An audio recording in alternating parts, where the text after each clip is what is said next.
Baik, terima kasih. Kami dari kelompok 7. Di sini kami akan membawakan materi akuntansi pemerintahan dengan judul proses penyusunan rancangan dan pengesahan APBN. Nah, di sini saya sebagai pemateri pertama, saya akan membawakan materi bagian pertama, itu dasar penyusunan APBN dan cara-cara untuk membuat APBN.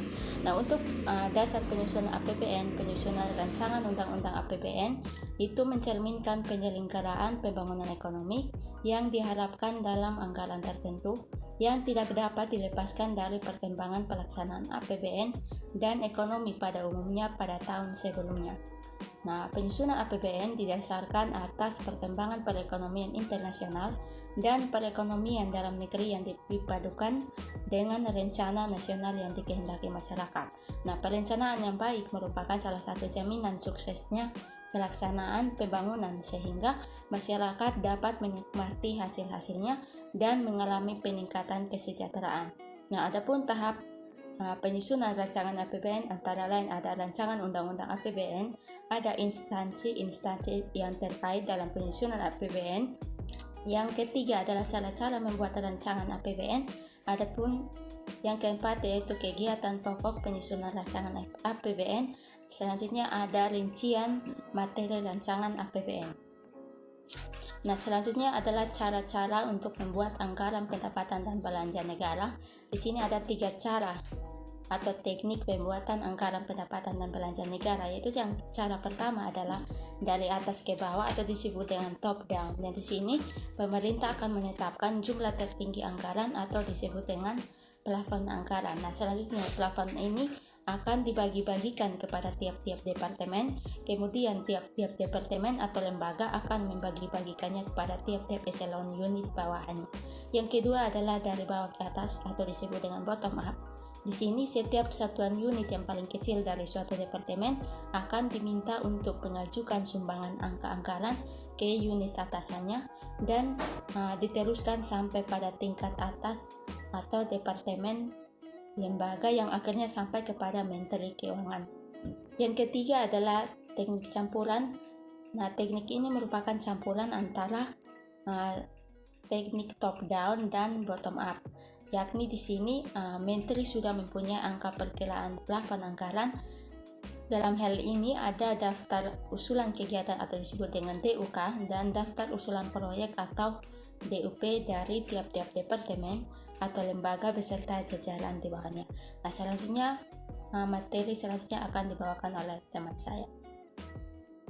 Selanjutnya adalah rancangan undang-undang APBN. Sebelum menjadi sebuah undang-undang anggaran pendapatan dan belanja negara atau biasa disebut APBN, terlebih dahulu itu dilakukan penyusunan rancangan APBN sebagai kegiatan awal dari siklus anggaran negara. Nah, beberapa jenis penerimaan dan pengeluaran belanja yang tertera dalam rancangan atau rencana APBN itu yang pertama adalah penerimaan atau pendapatan. Nah, dalam penerimaan atau pendapatan ini terdapat lagi beberapa pembagian penerimaan, yaitu yang pertama penerimaan dalam negeri atau rutin. Penerimaan minyak bumi dan gas bumi adalah penerimaan dari pajak penghasilan atas penjualan minyak mentah dan penjualan gas alam cair.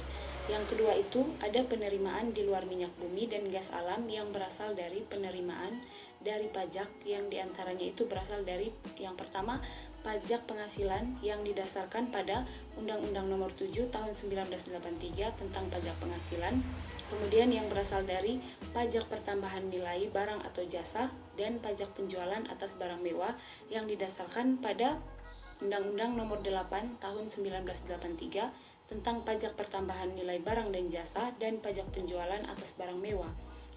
Yang ketiga itu berasal dari pajak bumi dan bangunan atau PBB yang didasarkan pada Undang-Undang Nomor 12 Tahun 1985 tentang pajak bumi dan bangunan. Kemudian yang keempat berasal dari bea materai yang didasarkan pada Undang-Undang Nomor 13 Tahun 1983 tentang bea materai. Kemudian yang terakhir itu berasal dari bea masuk dan cukai. Kemudian jenis penerimaan atau pendapatan yang ketiga itu adalah penerimaan yang berasal dari minyak bumi, gas alam, pajak, serta bea dan cukai yang dikelola Departemen Keuangan. Yang pertama itu Direktorat Jenderal Moneter mengenai pajak penghasilan. Yang kedua, Direktur Jenderal Pajak menangani pajak penghasilan, pajak pertambahan nilai, barang dan jasa, serta pajak penjualan atas barang mewah. Yang ketiga itu Direktorat Jenderal Bea Cukai yang menangani bea masuk dan cukai. Jenis penerimaan atau pendapatan yang keempat itu adalah penerimaan bukan pajak atau non-tax, adalah penerimaan yang berasal dari departemen atau lembaga yang bukan pajak, yang diantaranya itu terdiri dari yang pertama penerimaan luar negeri, kemudian penerimaan pendidikan, kemudian penerimaan jasa, kemudian penerimaan kejaksaan dan peradilan, kemudian penerimaan penjualan, kemudian penerimaan kembali dan penerimaan lain-lain. Yang terakhir itu penerimaan khusus. Rancangan Undang-Undang APBN yang kedua itu adalah penerimaan pembangunan. Penerimaan pembangunan adalah penerimaan yang berasal dari bantuan luar negeri yang terdiri atas bantuan program dan bantuan proyek. Nah, bantuan luar negeri ini biasanya berasal dari komitmen atau kesepakatan negara-negara donor yang bergabung dalam Bank Pembangunan di Asia. Bantuan luar negeri tersebut itu terdiri atas yang pertama yang sudah disebutkan adalah bantuan program. Jadi, bantuan program adalah bantuan luar negeri dalam bentuk bantuan pangan seperti beras atau gandum, kemudian bantuan bukan pangan seperti pupuk dan kapas, kemudian dapat berupa valuta asing. Kemudian yang kedua itu ada bantuan proyek. Bantuan proyek adalah bantuan luar negeri yang berupa peralatan proyek dan jasa bantuan teknik. Seperti itu tenaga ahli dari luar negeri yang diimpor. Jenis rancangan yang ketiga adalah pengeluaran atau belanja. Belanja negara dalam APBN terdiri atas belanja atau pengeluaran rutin dan belanja atau pengeluaran pembangunan. Yang pertama itu pengeluaran rutin. Pengeluaran rutin adalah pengeluaran atau belanja pemerintah untuk menunjang tugas-tugas rutin yang sifatnya habis pakai atau konsumtif dan non-investasi. Nah, sesuai dengan keputusan Presiden RI nomor 29 tahun 1984 tentang pelaksanaan anggaran pendapatan dan belanja negara pasal 2 ayat 2B diperinci ke dalam sub-subsektor dan tiap-tiap subsektor diperinci ke dalam program dan tiap-tiap program diperinci ke dalam kegiatan-kegiatan, dan setiap kegiatan mempunyai jenis pengeluaran atau JP yang terdiri atas yang pertama itu belanja pegawai, yang kedua belanja barang, yang ketiga belanja pemeliharaan, yang keempat belanja perjalanan, dan yang terakhir subsidi dan bantuan. Jenis pengeluaran atau belanja yang kedua itu adalah belanja atau pengeluaran pembangunan. Jadi belanja pembangunan adalah pengeluaran-pengeluaran pemerintah yang non-konsumtif yang berbentuk investasi seperti proyek-proyek baik berbentuk proyek fisik maupun non-fisik. Sesuai dengan pasal 2 ayat 2C Keputusan RI nomor 29 tahun 1984 tentang pelaksanaan APBN, yang intinya adalah diperinci dalam sektor-sektor, kemudian setiap sektor diperinci dalam subsektor, masing-masing subsektor diperinci dalam program-program, dan tiap-tiap program diperinci ke dalam proyek-proyek, dan tiap-tiap proyek diperinci ke dalam bagian anggaran. Yang berikut instansi-instansi terkait dalam penyusunan RAPBN. Penyusunan rancangan anggaran negara melibatkan semua departemen karena penyusunan tersebut dimulai oleh penyusunan anggaran oleh setiap departemen.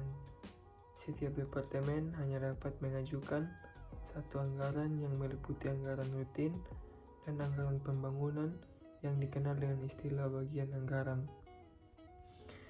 APBN mempunyai 31 bagian anggaran yang terdiri atas 21 anggaran untuk departemen yang sekarang disebut dengan kementerian, 9 bagian untuk lembaga, dan 1 bagian anggaran khusus, yaitu sebagai berikut. Yang pertama, Majelis Permusyawaratan Rakyat Republik Indonesia. Yang kedua, Dewan Perwakilan Rakyat Republik Indonesia. Yang ketiga, Dewan Pertimbangan Agung Republik Indonesia. Yang keempat, Badan Pemeriksa Keuangan. Yang kelima, Mahkamah Agung Republik Indonesia. Yang keenam, Kejaksaan Agung Republik Indonesia. Yang ketujuh, Kepresidenan. Yang kedelapan, Sekretariat Negara termasuk Menteri-Menteri Negara. Yang kesembilan, Lembaga Pemerintahan non dan departemen. Yang ke-10 Departemen Dalam Negeri, ke-11 Departemen Luar Negeri, ke-12 Departemen Hankam, 13 Departemen Kehakiman, ke-14 Departemen Penerangan, ke-15 Departemen Keuangan, ke-16 Bagian Pembiayaan dan Perhitungan, yang ke-17 Departemen Perdagangan, 18 Departemen Pertanian, 19 Departemen Perindustrian, 20 Departemen Pertambangan dan Energi, 21 Departemen Pekerjaan Umum, 22 Departemen Perhubungan, 23 Departemen Pendidikan dan Kebudayaan, 24 Departemen Kesehatan, 25 Departemen Agama, 26 Departemen Tenaga Kerja, 27 Departemen Sosial, 28 Departemen Koperasi, 29 Departemen Kehutanan, 30 Departemen Pariwisata, Pos dan Telekomunikasi, 31 Departemen Transmigrasi. Yang berikut pengesahan rancangan undang-undang APBN. Yang pertama, dasar hukum. Rancangan undang-undang APBN didasarkan kepada pasal 23 ayat 1 UUD 1945 beserta penjelasannya, yakni pasal 23 ayat 1 menyebutkan anggaran pendapatan dan belanja ditetapkan tiap-tiap tahun dengan undang-undang. Apabila Dewan Perwakilan Rakyat tidak menyetujui anggaran yang diusulkan pemerintah, maka pemerintah menjalankan anggaran tahun yang lalu. Penjelasan tentang Undang-Undang Dasar Negara Republik Indonesia. Yang ketiga, pasal 23 menyatakan bahwa dalam hal menetapkan pendapatan dan belanja, kedudukan Dewan Perwakilan Rakyat lebih kuasa daripada kedudukan pemerintah. Yang kedua, materi yang dibahas. Tahap akhir penyusunan RAPBN adalah penyampaian Presiden atau pemerintah kepada Dewan Perwakilan Rakyat mengenai hal berikut. Yang pertama, satuan anggaran. Satuan anggaran dikenal pula dengan nama naskah anggaran yang terdiri atas Satuan 1 berupa rancangan undang-undang anggaran pendapatan dan belanja negara atau RUU APBN. Yang kedua, Satuan 2 berupa ulangan ringkas. Yang ketiga, Satuan 3 itu berupa perincian anggaran sampai dengan mata anggaran. Yang berikut, nota keuangan.